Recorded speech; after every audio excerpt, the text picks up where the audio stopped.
C'est un paradoxe de nos sociétés d'abondance. 1 milliard de tonnes de nourriture produite à l'échelle mondiale finit à la poubelle sans avoir été consommée. En France, chaque habitant jette en moyenne 20 kilos d'aliments par an. Et dans le même temps, 16 millions de citoyens dépendent de l'aide alimentaire. Moi, ça me révolte quand on voit tout ce que les gens y jettent. C'est pas possible. Ce gaspillage est partout, dans la grande distribution, dans les collectivités publiques, mais aussi dès la production. Pourquoi un tel gâchis? Mauvaises habitudes de consommation, surproduction ou stratégie commerciale? Le gaspillage, c'est une stratégie, hein. C'est une stratégie de croissance, de faire consommer toujours plus vite. Nous avons enquêté sur ces facteurs qui encouragent le gaspillage. S'agit-il pour autant d'une fatalité? Des individus, des associations militent aujourd'hui pour faire évoluer nos comportements.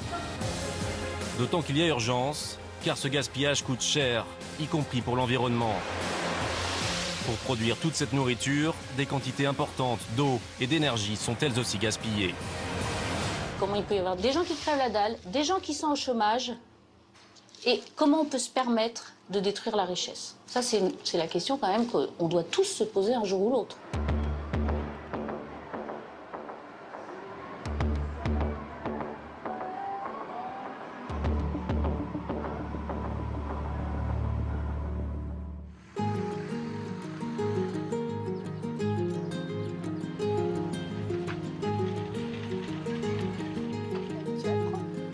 Laetitia est infirmière, à la tête d'une famille recomposée.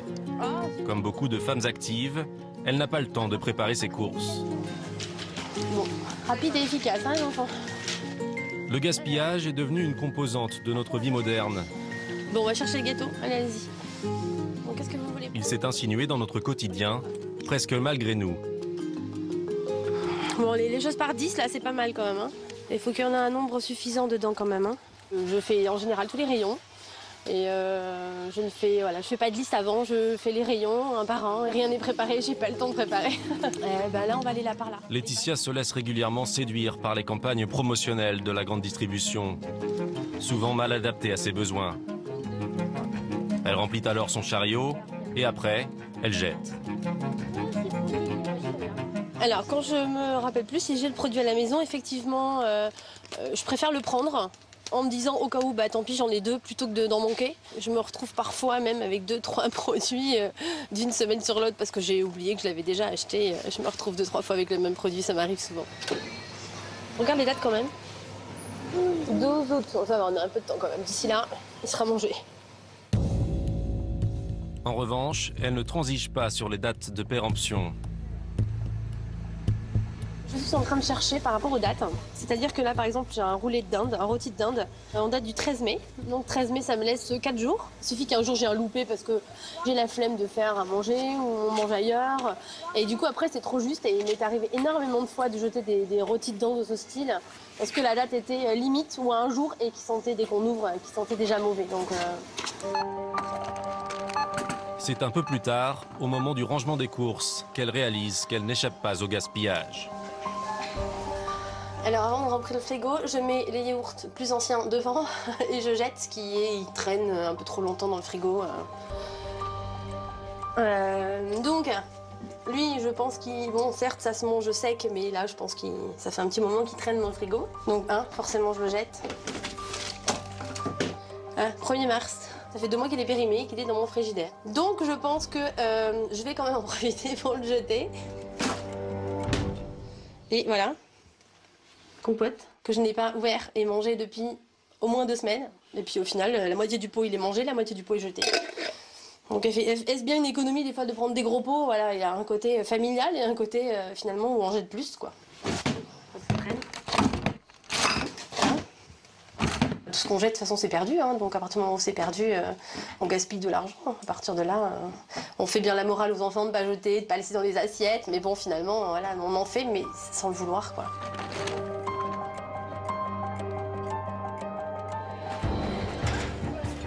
Mais les consommateurs ne sont pas les seuls à jeter. Les structures publiques gaspillent elles aussi sans compter. Près de 30% des assiettes servies dans les cantines scolaires partent à la poubelle. Une hérésie quand on sait que 50% de ce gaspillage serait lié à un mauvais dosage des quantités.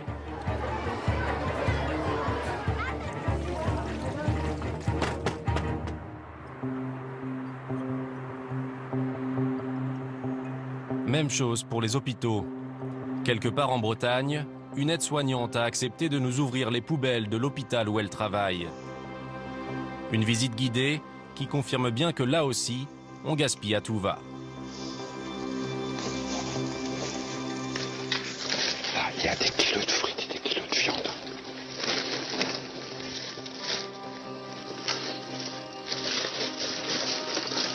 Tous les jours. Tous les jours, c'est comme ça. Du jambon. Et là, on a fait quoi? On n'a même pas vidé une poubelle sur 1, 2, 3, 4, 5 containers.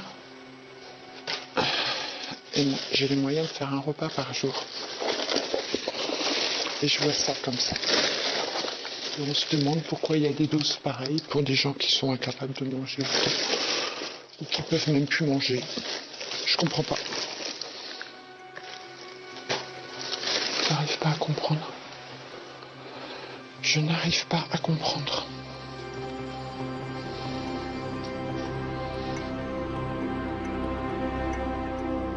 Une étude du ministère de l'Agriculture a démontré que la restauration collective des établissements de santé enregistrait les plus gros volumes de gaspillage.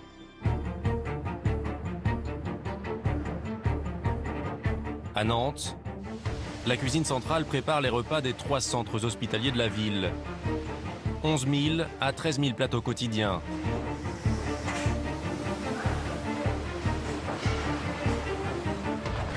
Ici, on ne semble pas avoir conscience d'un quelconque gâchis. Globalement, les quantités sont adaptées. On est sur un plateau normal avec des entrées hors d'œuvre qui varient en fonction des produits, mais de 200 à 150 grammes, avec un plat de viande qui est adapté également. Alors après, effectivement, en fonction de l'appétence, en fonction de la maladie, du type de service, on peut avoir cette sensation d'avoir un plateau trop important. Effectivement, ça pourrait induire un gaspillage si on n'avait pas connaissance de l'historique de consommation. Alors, actuellement, on a un recul quand même qui est important sur le CHU. Donc globalement, on a une assez bonne maîtrise effectivement de la production. Mais on jette quasiment pas grand-chose. Voilà, monsieur. Mais à l'heure des repas, le discours des patients est très différent. Moi je vous dis, moi je laisse, j'en connais quelques-uns aussi qui laissent leur plateau, rien que mon voisin de chambre. C'est pareil, il laisse ses plateaux aussi, quoi, donc ça n'a pas de goût, quoi. C'est franchement pas bon. Donc en général c'est fade, le riz, les pâtes, il n'y a pas de sauce, c'est pas génial, quoi. Des quantités inadaptées, des patients insatisfaits, une administration qui ne se remet pas en question. À l'hôpital, personne ne semble capable de limiter ce gâchis. Ce qu'on sait moins, c'est que le gaspillage commence dès la phase de production. En mer, par exemple, des milliers de kilos de poissons atterrissent à la poubelle avant même d'arriver sur l'étal des marchands. Pire, sur le pont des bateaux, on rejetterait près de 50% de ce qui est pêché. La raison ? Avec leurs outils informatiques hyper sophistiqués, les pêcheurs savent à l'avance quel poisson risque d'être acheté sur la criée. Le reste est rejeté à la mer, agonisant ou blessé, alors qu'une espèce sur 3 est en voie d'extinction. J'ai l'impression que les bateaux sont plus éparpillés aujourd'hui, non? Patrice Donnard est le patron du chalutier Le Risten. Il vient tout juste de démarrer la saison de la langoustine. Pour lui, il n'y a aucun doute. On gaspille beaucoup trop en mer. Mais comment faire autrement? Faut pas se voiler la face sur le métier du chalut. C'est vrai qu'il y a beaucoup de rejets. Il s'avère que on peut remonter aussi, pas accidentellement, mais plus qu'il nous est autorisé. Donc voilà, ça peut être considéré comme du rejet. Mais une fois que le poisson est sur le pont, qu'il est mort, malheureusement, il n'y a pas encore des panneaux à l'entrée des filets pour dire stop, stoppez, voilà. À genoux dans la vase, les 2 hommes d'équipage trient les langoustines. Toutes celles inférieures aux 9 cm réglementaires imposés par Bruxelles seront remises à la mer. Mais dans quel état? Écrasés sous le poids des autres, beaucoup meurent étouffés. Difficile là encore d'estimer la perte. Les toutes petites, une fois qu'on a trié, c'est rejeté à la mer. Elles ne sont pas toutes vivantes, évidemment, il y a toujours des écrasés, il y a toujours des molles, il y a toujours des... Mais ce qu'on rejette à l'eau, on considère, ça fait des années qu'on nous dit ça, que 30-40% de ces rejets réussissent à vivre de retour. Enfin, soi-disant, maintenant, je ne sais pas, ça reste à vérifier. Là, on aura peut-être un panier de rejets dans chaque parc. Comme on aurait pu en avoir 2 ou 3, ça dépend. Il y a des secteurs où il y a plus de rejets que d'autres.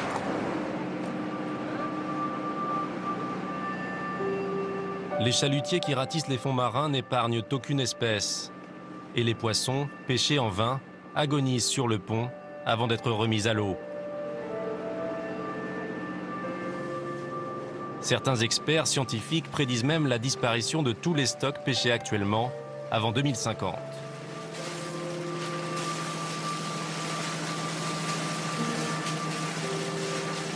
Aujourd'hui encore, ils serviront de nourriture aux goélands.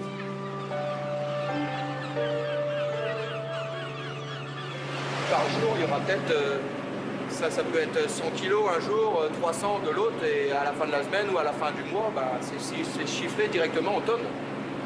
Parce que ça arrive assez régulièrement, quoi. Ce marin sait qu'une fois son poisson débarqué sur la criée, il y aura encore beaucoup de gâchis. À terre, les invendus seront jetés à la poubelle ou transformés en farine animale. Le plus choquant, c'est qu'ils sont encore consommables. Pourtant, personne ne pourra les manger. Quand il y a du poisson qui est invendu, au lieu de le redistribuer, de faire quelque chose avec tous les gens qui crèvent de faim sur Terre, ils mettent du produit style de l'eau de Javel ou des produits comme ça pour mettre à la poubelle et pour être sûr que personne ne viendra le chercher.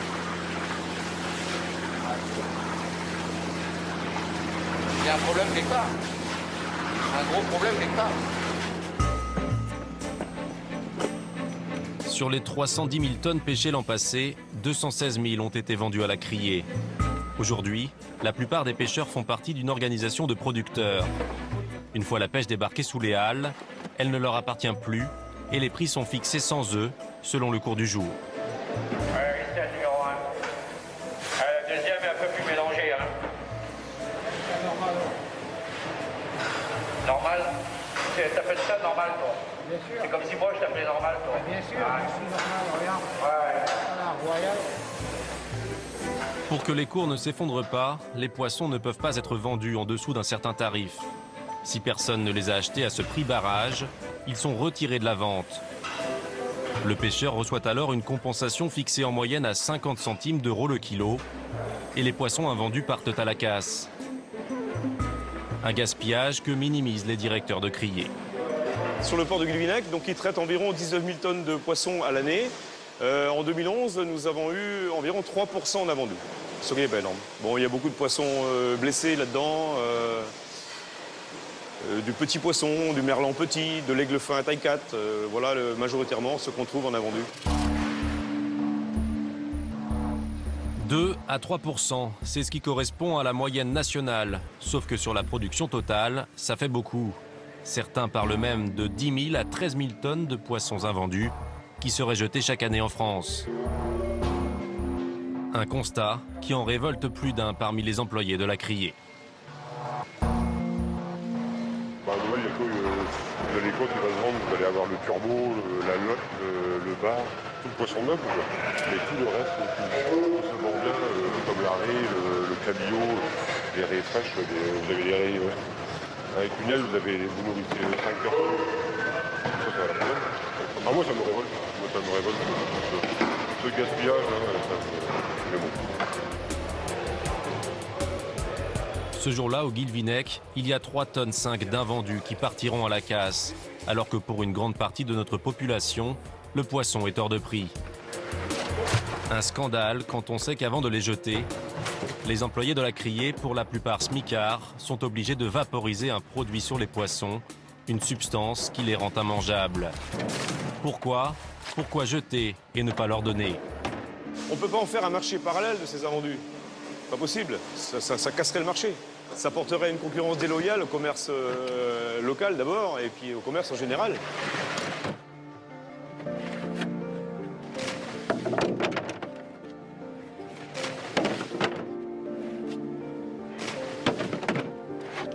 Mais tous les invendus ne finissent pas à la benne ou dans la mer, comme ces crustacés.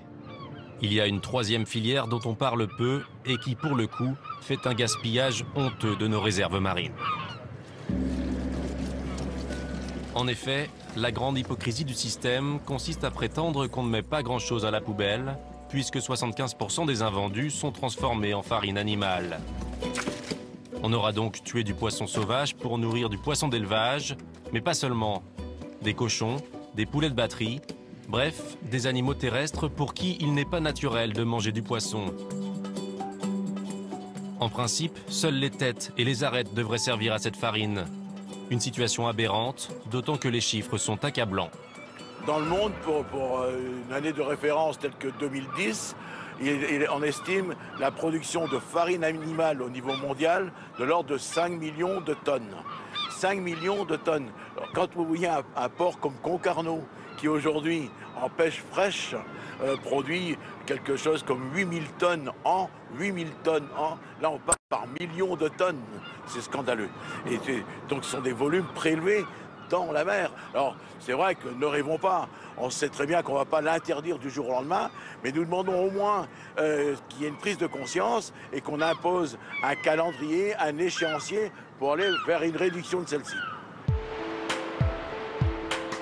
L'autre hypocrisie du système consiste à dire que ce qui n'est pas jeté ou transformé est donné à l'aide alimentaire.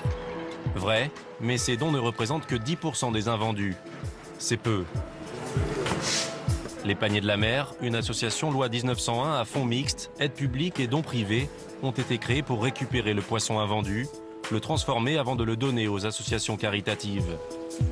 Il y en a 5 aujourd'hui, dont celui de Saint-Malo. Leurs résultats sont édifiants. En 2009, ils n'ont récupéré que 300 des 3000 tonnes vouées à la destruction, faute de moyens logistiques. Je voulais savoir s'il y avait du retrait aujourd'hui. Il n'y avait pas de poisson aujourd'hui. Coquille complètement, bah oui. D'accord. Hein, mais il n'y a pas en retrait de la coquille pour nous. On aimerait bien travailler la coquille. Tous les jours, c'est le même rituel. Les Paniers de la Mer appellent les criers pour tenter de reprendre les poissons destinés à la poubelle. Bah, si nous, on ne le récupérait pas, oui, ce poisson-là serait destiné soit à la farine animale, soit à la destruction, soit voir les appâts. J'avais lu, ce mois de février 2009, 40 tonnes de Saint-Jacques à la destruction. Je crois que j'ai encore l'article. 40 tonnes de Saint-Jacques à la destruction. Pourquoi? Parce qu'il n'y avait pas de preneur. C'était au mois de février, je pense. Et donc, 40 tonnes de Saint-Jacques, nous sommes en capacité de les travailler, de les découpiller. Ça fait mal au cœur. Regardez, est-ce que vous achetez ce poisson-là? Est-ce que vous êtes... Regardez là aussi. Regardez. C'est propre, c'est beau comme poisson en plus. Hein. C'est intéressant avec des petits légumes autour, une petite julienne de légumes. Regardez, plutôt qu'ils aillent purement et simplement à la poubelle, à la destruction. En luttant contre le gaspillage, les Paniers de la Mer luttent contre la faim. Mais ils ont aussi une autre casquette. Favoriser l'insertion professionnelle de personnes éloignées de l'emploi. Un moyen comme un autre de lutter contre le gaspillage des ressources humaines. Hein? Non, t'as 100 pas kilos. À Saint-Malo, ils sont 8 salariés à bénéficier de ces contrats aidés, et ce pour un maximum de 24 mois. Pascal est très fier de ce qu'il fait, d'autant qu'ici, la plupart de ses collègues de travail sont bénéficiaires de l'aide alimentaire. Il a maintes fois été témoin dans son ancienne vie professionnelle de gaspillage, un gaspillage qui aujourd'hui encore le choque beaucoup. Peu après mon licenciement économique, j'étais 7 mois à faire les paillettes de chou-fleur. Il y avait des stocks qui étaient consommables, hein. Et des chou-fleurs qui avaient 2 jours. Et la douane était devant nous, on mettait du produit pour pas... Et moi j'ai vu, sans mentir, une vingtaine de caissons remplis, des caissons comme ça, remplis, même gros comme ça, oui, en bois. et obligé de les... pour que ce soit acheté. Alors que ça aurait très bien servi aussi. Et là, ça m'a pareil, quand on voit du gaspillage comme ça, c'est effarant, quoi. En 2011, les 5 paniers de la mer ont réalisé 485 000 portions de 200 grammes, soit 261 tonnes de produits bruts qui auraient fini à la poubelle. Ce jour-là, ils fournissent la banque alimentaire de Saint-Malo. Vous avez du tacou, du grondin, de l'aigle fort, du merlu même. Ah, quand même. Hein, quand même, de la raie et de la roussette. Oh là là, merci beaucoup. C'est bien, hein? C'est bien. Voilà, travailler avec amour en plus. En plus. C'est bien que ça. Quand même, des machins comme ça, c'est bien. Nous expédions là 488 kg 240 pour 48 colis, ce qui représente 3000 assiettes qui seraient donc à la poubelle. À la poubelle. Depuis un an, les dons de poissons au panier de la mer ont diminué de 50%, alors que la production n'a pas baissé. Est-ce à dire que l'on préfère vendre plus pour la farine animale, ce qui rapporte un peu, et donner moins au panier de la mer, ce qui ne rapporte rien? Impossible d'avoir une réponse. Alors là, on parle du poisson, mais quand on voit sur d'autres, dans l'agriculture, ce qu'on est capable de jeter parce que, il n'y a pas la rentabilité, etc., ça navre l'ensemble des professionnels tout d'abord, et puis, je dirais, l'ensemble de la société qui s'interroge comment il peut y avoir des gens qui crèvent la dalle et comment on peut continuer. Des gens qui crèvent la dalle, des gens qui sont au chômage, et comment on peut se permettre de détruire la richesse. Ça, c'est la question quand même qu'on doit tous se poser un jour ou l'autre.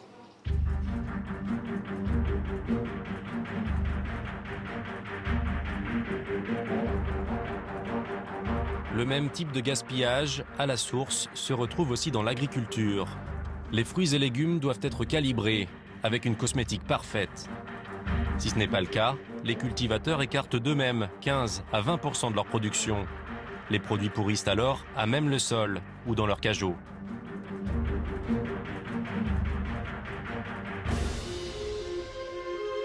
Mais en matière de gaspillage, un secteur est particulièrement montré du doigt, la grande distribution.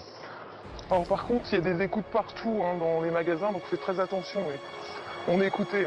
Parce qu'il m'arrive des trucs, il y a des fois je me dis mais comment ils sont au courant? C'est pas possible. Donc on va passer par là.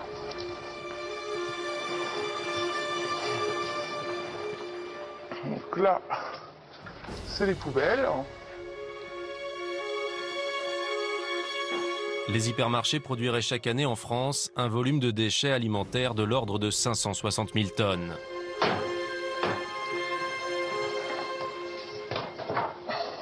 C'est toutes les pertes, ce qui est assez monumental. Tout est chiffré naturellement. Là, on a environ 1500 € de pertes toutes les semaines. C'est énormément de pertes. Parce qu'avant, nous, les chefs de magasin, on commandait, quand on voyait qu'il n'y avait plus de produits, ça y est, on repassait une commande. Sauf que maintenant, avec la commande automatique, on est obligé d'avoir tout l'assortiment. Déjà, c'est une obligation au niveau national. Donc derrière, on a énormément de pertes. Donc certains magasins où ça va être vraiment des magasins avec une population d'origine musulmane qui ne va pas vendre de porc, parce que ça ne fait pas partie de ce qu'ils achètent, bien entendu. Eh bien, on va acheter du jambon, tout ce qui est à base de porc, à profusion. Pour justifier un tel gâchis, la grande distribution invoque la tyrannie de la DLC, ou date limite de consommation, fixée par le fabricant. Or, plusieurs tests ont déjà prouvé que la DLC d'un yaourt peut être augmentée de 10 jours, sans aucun risque pour le consommateur. Donc ça, les lasagnes, le 2 avril. Même chose pour les fruits et légumes. Un poireau flétri devient vite un déchet.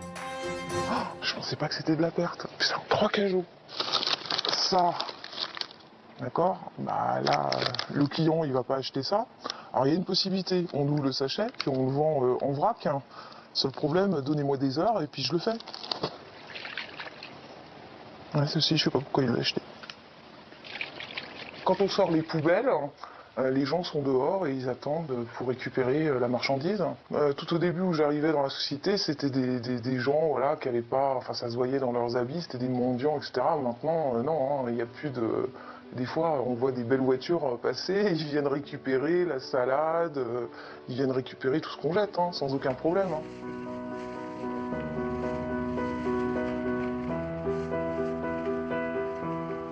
Aucune loi n'interdit de fouiller dans les poubelles. Et pourtant, la plupart des grandes surfaces mettent du bleu de méthylène dans leurs containers, alors que le contenu est encore consommable.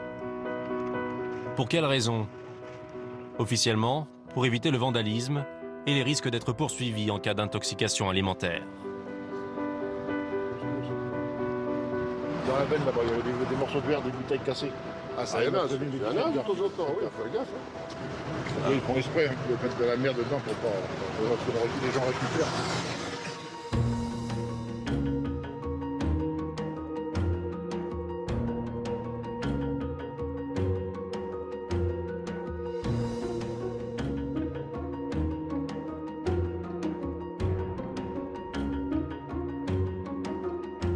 En revanche, il est illégal pour les salariés de la grande distribution de se servir dans les poubelles de leur magasin.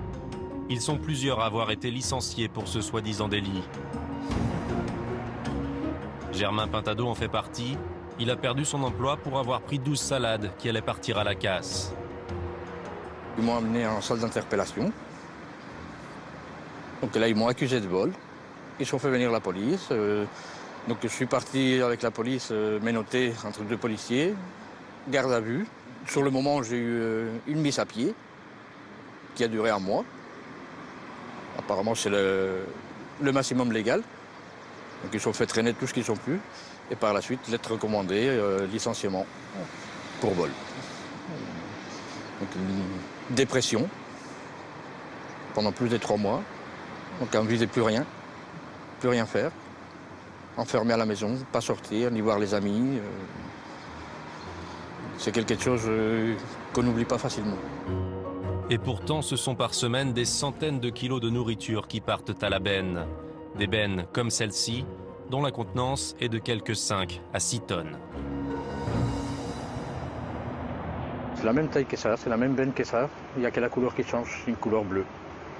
Avec une presse pour tout presser, qu'on ne voit pas ce qu'il y a dedans et que ça ne soit pas récupérable.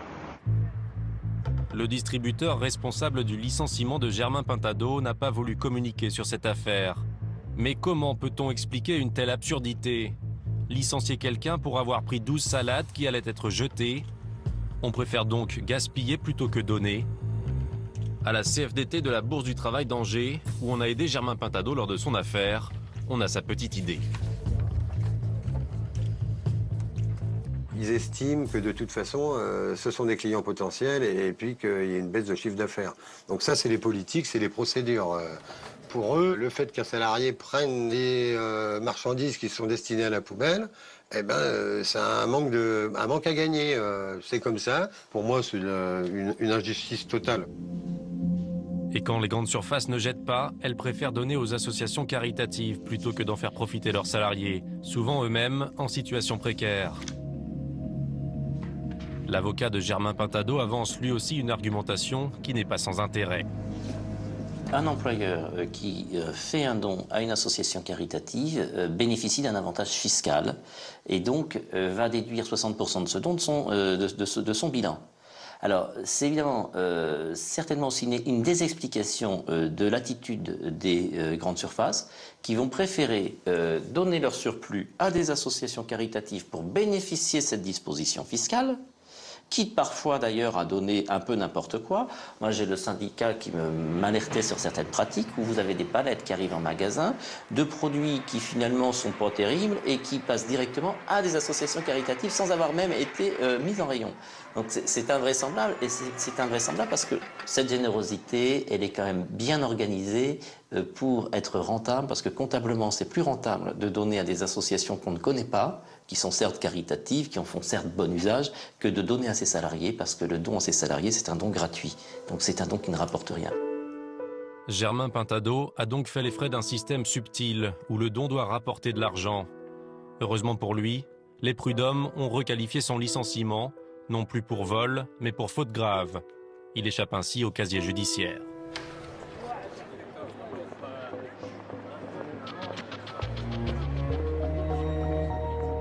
On l'a vu, le don à l'humanitaire flatte l'image des grands distributeurs, dont la vertu principale n'est justement pas d'être vertueux sur le gaspillage. Pourtant, les choses évoluent et certains patrons indépendants veulent jouer la carte de la transparence, écœurés, semble-t-il, par leur propre mode de fonctionnement, dont l'essentiel consiste en 2 points. Vendre en grande quantité plutôt qu'en exemplaires uniques pour inciter le consommateur à acheter, jeter des produits non périmés mais proches de la date de péremption par peur de la concurrence. Plus leurs produits seront frais, plus la ménagère achètera chez eux.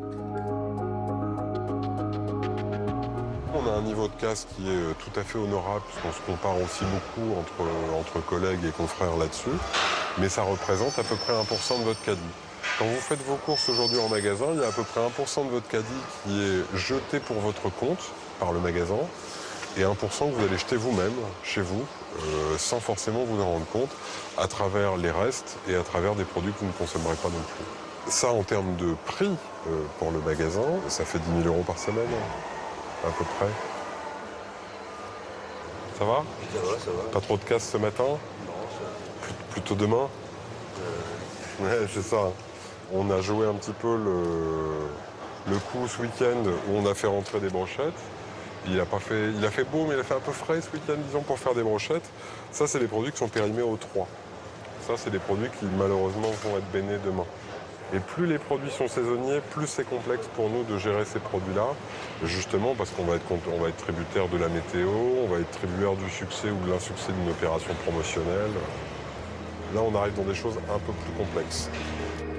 On trouve de tout dans les poubelles des supermarchés, et surtout des produits jetés bien avant la date de péremption. Ici, par exemple, les yaourts sont retirés des rayons 6 jours avant la DLC, la charcuterie à 5 jours et les œufs à 7 jours. C'est dire si les grandes surfaces prennent de la marge afin de satisfaire cette course effrénée à l'ultra-fraîcheur. Un système aberrant qui marche sur la tête.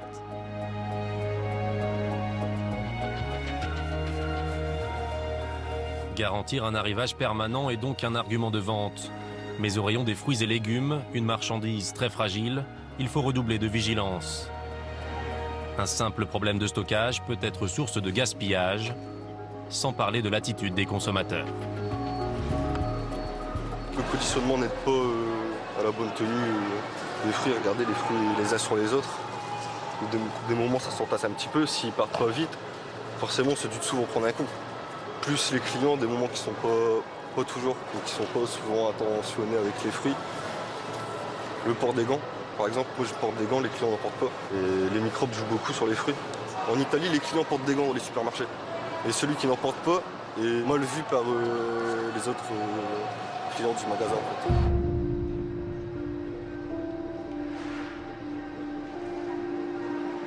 La banane, c'est rigolo parce que c'est le produit en volume le plus vendu au magasin. Globalement, 20% des bananes qui sont ici vont être jetées. C'est répercuté dans le prix au kilo que chaque client paye au quotidien pour acheter ses bananes. Et ça représente donc à peu près 20 tonnes de déchets à l'année. On vend 70 tonnes de bananes. Pour parvenir à cet objectif, on en achète 90 tonnes. Pourtant, il y a des solutions pour ne plus jeter la tomate déchue ou la poire ridée. Mais ces solutions demandent souvent un investissement et donc ont un coût. Non, ça coûte pas beaucoup le rouge là. Il faut en mettre pas mal. Ici à Lille, on est prêt à franchir le pas en payant un salarié de plus qui se chargera bientôt de reconvertir les invendables. Donc nous, on a pensé à une solution, c'est que par rapport à tout ce gisement de fruits, de légumes frais au quotidien qu'on jette uniquement pour des raisons cosmétiques, on pourrait aller un tout petit peu plus loin, donner le petit coup de couteau qui va bien pour les rendre consommables, en les épluchant, en les transformant et en le proposant soit découpé, soit transformé en smoothie ou en soupe à nos clients. Donc ça permettrait de donner une deuxième vie à des produits qui étaient destinés à être jetés. Allez, excellent celui-là. Excellent. Nickel.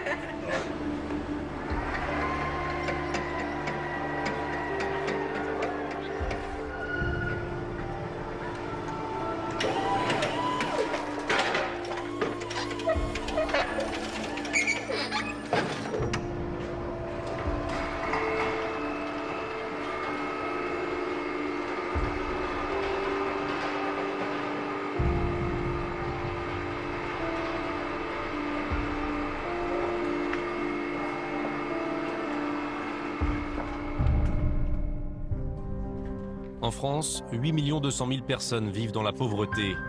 Et le manque de nourriture est le stigmate le plus visible de l'exclusion sociale. C'est pour cette raison qu'ont été créées les épiceries solidaires, sorte de supermarché social qui proposent en libre service des produits vendus 10 à 20% du prix usuel. Elles sont 230 aujourd'hui et se fournissent auprès de l'aide alimentaire, mais aussi des paniers de la mer. Et surtout, elles récupèrent les fruits et légumes qui auraient été jetés sur les marchés de gros. Bref, elles participent à leur manière à l'anti-gaspillage.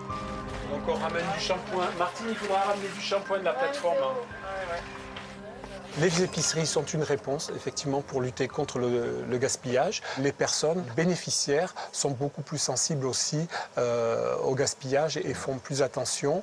Le fait de distribuer sous forme d'épicerie y contribue beaucoup. Parce que d'abord, les personnes choisissent leurs produits, elles donnent une contribution, donc elles font beaucoup plus attention, sont beaucoup plus responsabilisées sur le produit qu'elles prennent et donc ont moins tendance à se débarrasser du produit s'il ne leur plaît pas ou si ça ne leur convient pas. C'est le même prix au kilo, les carottes et les endives? Les endives sont un peu plus chères. Mais tu peux en prendre, hein, des endives. On en a aussi en quantité suffisante. Tu peux en prendre, Louis. N'hésite pas. Hein. Louis est à la retraite. Il a travaillé longtemps dans l'aéronaval. Aujourd'hui, il n'a pas les moyens de se nourrir correctement. L'épicerie solidaire va l'aider, mais pour 6 mois seulement. Ici à Toulouse, elles sont 170 familles à bénéficier de cette aide ponctuelle. Louis ne comprend pas le gaspillage qui l'entoure, lui qui a du mal à joindre les deux bouts. C'est un paradoxe insupportable, ça. C'est vraiment une mauvaise gestion des ressources de la planète. Hein. Et c'est vraiment dommage de voir le gaspillage que l'on voit et de notre côté, tous les besoins non satisfaits des êtres humains sur la Terre qui n'ont pas de quoi survivre. Et c'est intéressant que le principe des épiceries solidaires vienne rétablir à un faible pourcentage, mais va dans le sens de rétablir un petit peu cet équilibre. Pour se laver les mains. L'accès à l'épicerie solidaire est validé par les services sociaux de la ville ou du département. Ici, on essaye de leur apprendre à consommer mieux, donc à gaspiller moins. C'est pour cette raison qu'ils sont systématiquement encadrés par des bénévoles. On regarde en fonction des stocks qu'on a et puis en fonction de la famille, si la personne est seule ou s'ils sont en couple avec des enfants. Donc bien sûr, si c'est une grande famille, ils peuvent prendre beaucoup plus que si c'est une personne seule. Je crois que c'est fini là. Oui. Donc lui, ça te fait au total 10,90 €. Dans un supermarché lambda, Louis aurait payé 109 €. Ah oui, ça fait une économie non négligeable. Hein. C'est une vraie aide. Voilà, t'as mon nez, Louis. Merci. Je te remercie. Merci. Et bonne soirée. À bientôt. À bientôt, bonne semaine. Merci de même.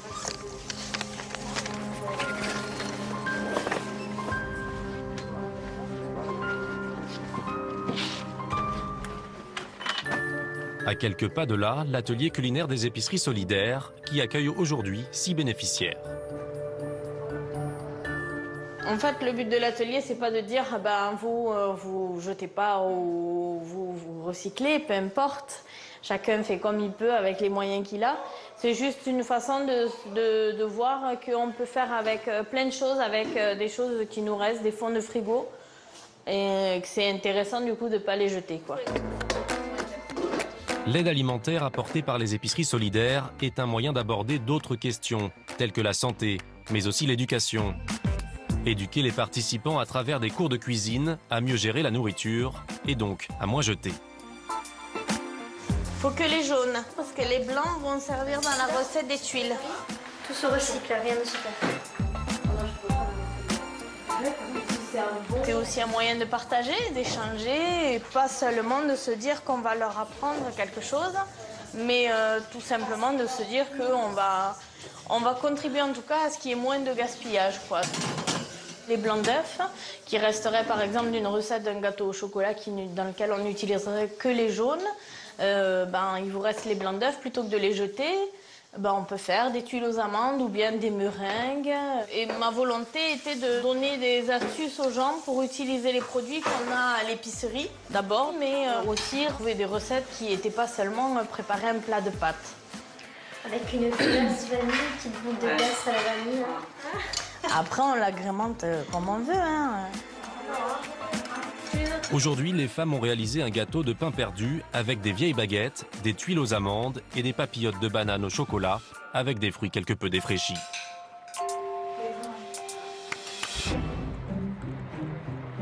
D'autres vont encore plus loin.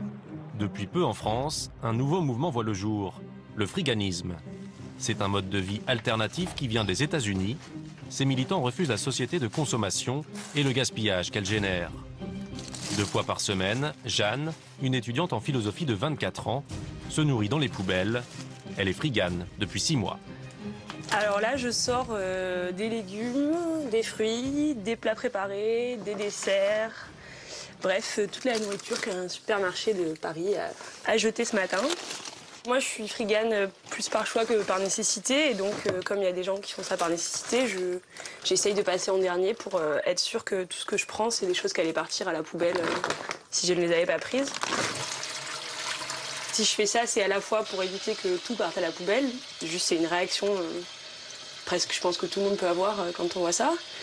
Et puis, par ailleurs, c'est aussi une action pour moi que de récupérer. Parce que si je mange comme ça, je ne suis pas consommateur de ces grandes enseignes et donc j'encourage pas leur système, quoi. Jeanne trouve de tout dans les poubelles, des produits non périmés comme des produits périmés. Si je mange justement des choses officiellement périmées, c'est bien qu'elles sont encore mangeables, je pense pas que j'ai l'air très malade. Si ça nous dégoûte de manger quelque chose dont la date de péremption est dépassée, c'est parce qu'on nous a appris à croire que c'était la bonne parole. Et de même que ces carottes, si elles nous attirent pas dans les rayons, c'est parce que notre œil a été éduqué par les images publicitaires, par la vision des supermarchés remplis toujours de choses parfaites. Donc il faut déjà commencer par se déprendre de toute cette éducation à la consommation qui a été notre lot à tous depuis qu'on est enfant. Jeanne récolte tellement de nourriture qu'elle en redistribue régulièrement à ses connaissances, surtout celles pour qui les fins de mois sont difficiles. Cette image révoltante d'une poubelle pleine, ce qui est important, c'est de savoir la relier à tout un système de production qui en est responsable. Il n'est pas seulement responsable, c'en est l'organisateur. Pour lui, c'est rentable. Donc c'est ça dont il faut prendre conscience. Il faut arriver à considérer que la poubelle pleine, c'est l'envers du rayon plein. Et donc, pour ça, le gaspillage, c'est une stratégie. C'est une stratégie de croissance, de faire jeter aux gens pour qu'ils puissent ensuite racheter.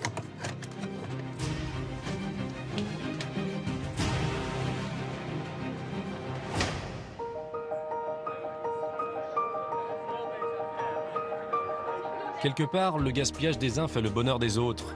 La tente des glaneurs sur le marché de Oisem de Lille s'inscrit dans cette démarche. Ça va toi? Oui, ça va. Tu vas bien? Tu as quelque chose pour nous aujourd'hui? Oui. On passe tout à l'heure? Ça marche. À tout à l'heure. Ça marche. Avec ses 650 commerces, Oisem est l'un des plus importants marchés de l'Hexagone. Jean-Loup Lemaire, l'un des créateurs de la tente des glaneurs, a réussi à nouer des liens avec une quinzaine de maraîchers, mais aussi des boulangers et des fleuristes, qui préfèrent donner plutôt que de jeter. Non, on passe tout à l'heure. T'as quoi aujourd'hui? T'as pas mal de choses? Il y aura des champignons. Ouais. Il y aura des courgettes. Ouais. Il y aura des oignons frais. Ah, super. Peut-être un peu d'endive. Donc Abdou, c'est un de nos fournisseurs solidaires alimentaires depuis le début. C'est grâce à eux en fait qu'on a du don et c'est grâce à eux qu'on peut redistribuer à une population en grande précarité.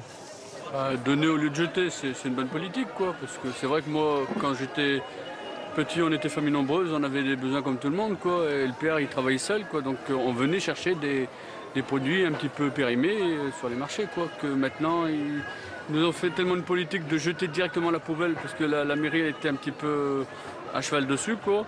Que heureusement que l'association s'est créée, quoi. Comme ça, au moins, on jette moins et puis on paiera moins d'ordures ménagères, quoi, sur le marché, quoi. Donc ça fait plaisir. C'est né d'un constat qui est tout à fait logique. D'un côté, le commerçant avait des produits qu'il ne pouvait pas vendre parce qu'il n'avait plus les critères de vente, mais qui avaient parfaitement les critères consommables. Il payait une taxe d'ordure là-dessus. Donc il devait déjà prendre du personnel pour pouvoir se séparer de cette marchandise. Et surtout, il était payé, il était taxé dessus. Grâce à la tente des glaneurs, nous, en fait, on va aller diminuer sa taxe sur les ordures. Et en plus, on va créer du lien social et la distribution solidaire alimentaire. Par exemple, une aubergine comme ça, je peux plus le vendre. Ça, tu prends un couteau. Voilà, c'est ce qu'on appelle les fruits et les légumes un peu bigornés. Et je veux dire, franchement, quand j'étais en vacances, moi j'étais friande des aubergines à la poêle à l'huile d'olive, quoi. Et c'est délicieux. Bah ça fait un bon petit repas, quoi. Bonjour, tu vas bien? Tu as quelque chose pour nous aujourd'hui? Et c'est ainsi que tous les dimanches matins, Jean-Loup Lemaire et sa troupe de bénévoles vont démarcher les commerçants pour évaluer ce qu'ils vont pouvoir récolter. Et ils récoltent beaucoup, des centaines de kilos de nourriture qui représentaient avant des montagnes de déchets dans lesquelles les plus démunis glanaient. Impeccable. Tu as du pain pour nous aujourd'hui? On passera le prendre tout à l'heure. Hein. C'était un glanage sauvage, c'était un peu la loi de la jungle. Donc déjà, on a une perte de dignité parce qu'on est à 4 pattes dans les conteneurs pour pouvoir s'alimenter. Et en plus de ça, c'est une vraie jungle. Parce que le premier arrivé, c'est le mieux servi. Tandis qu'à la tente des glaneurs, qu'on arrive du début au milieu à la fin de la distribution, on aura tous pareil. Ça va? Une vraie réussite qui fait honte aussi, car elle étale sous nos yeux tout ce que nous gaspillons les uns les autres. Un vrai succès, et pourtant tout ne fut pas facile pour les glaneurs de la tente, car il leur a fallu convaincre les commerçants de devenir des fournisseurs solidaires alimentaires. Alors il y en a quelques-uns qui ont été réticents en fait à donner parce qu'ils ont cru que c'était un marché parallèle. Et ils ont dit bah pas du tout, parce que les gens vont attendre la fin du marché pour venir chez toi gratuitement. Je vois pas l'intérêt de te donner parce que moi je vais perdre du chiffre d'affaires. Et en fait, ils se sont rendus compte que je n'étais pas un marché parallèle. Déjà, premièrement, je distribue à la fin du marché officiel, donc il n'y a plus de concurrence. Et surtout, je distribue des produits qu'ils ne peuvent pas vendre. En fait, c'est de la valorisation de futurs déchets. La force de Jean-Loup Lemaire a été de proposer un bénévolat à la carte. On vient quand on peut, aider 1 heure par-ci par-là, 1 jour par mois, sans obligation, sauf celle de s'inscrire sur le planning à l'avance. Et ça marche. La tente des glaneurs n'est jamais à court de bras solidaires. Quand la fin du marché approche, les bénévoles partent récupérer les promesses de dons. Mais attention, ils ne prennent pas n'importe quoi. Alors là, on fait un rapide contrôle, parce que je veux pas que ça soit non plus un relais poubelle. Donc je contrôle vite fait avec une visu. Si jamais le produit était touché à plus de 30%, je vais pas le récupérer. Parce que justement, ça va se transformer en relais poubelle, c'est pas le but.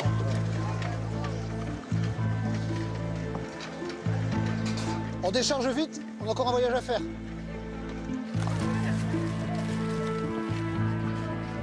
Les personnes accueillies sous la tente des glaneurs sont de tous bords. Familles monoparentales, personnes âgées, étudiants, chômeurs, SDF, salariés pauvres, un public n'osant pas toujours se présenter au tissu associatif de quartier. On recense une quarantaine de bénéficiaires réguliers et une cinquantaine ponctuels, soit quelques 100 cabas constitués chaque dimanche. Aujourd'hui, on a un peu plus de 560 kilos de marchandises. Vous avez vu, on avait beaucoup de pommes, donc on peut y aller. Hein. Sur les pommes, il n'y a aucun souci. Par cabas, vous pouvez en donner une dizaine facilement. En face à la file d'attente, on peut donner 10 pommes par cabas. C'est parti, on y va. Allez, action. Merci beaucoup. Bonjour, Comment ça va? Christine est une habituée, chômeuse de longue durée. Elle doit nourrir 4 bouches, 2 adultes et 2 enfants. Elle ne manquerait pour rien au monde ce rendez-vous hebdomadaire. Tu peux de persil ou coriandre? Persil. Merci. J'achète plus de fruits, j'achète plus de légumes, j'achète plus de pain. C'est des économies considérables. Moi, ça me révolte quand on voit tout ce que les gens y jettent. C'est pas possible. Même mes fans de carottes, moi je les donne à mon lapin, j'ai un petit lapin. Donc je lui donne tout ça et moi il n'y a rien qui est jeté. Voilà, je jette rien. Quand j'ai trop, je m'en congélateur et je ressors. Alors ça c'est avec peu de choses, on peut faire plein de choses quand on est débrouillard. Et puis Christine est repartie avec un joli cadeau. Une rose donnée par une fleuriste du marché. Un luxe auquel elle ne peut jamais prétendre.